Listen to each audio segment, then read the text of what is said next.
Tingnan ko nga to kung maganda. Kakauwi ko lang at ito yung malubong sa akin. Ang parcel ng aking anak. Binili ko sa anak ko, 198 pesos. Hindi ako nagkakamali.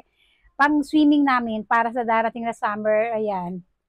Ito naman ay pa-short. Tapos short sleeve siya. Tapos pa-short siya. I think kasya to sa anak ko. Uy, ang ganda.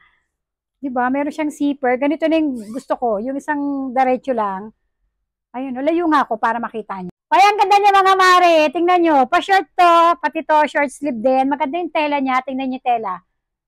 At ito pa zipper siya. Para siyang one piece isang suotan. Kasi meron ito pa-short tsaka paano, di ba? Yung pasaklob.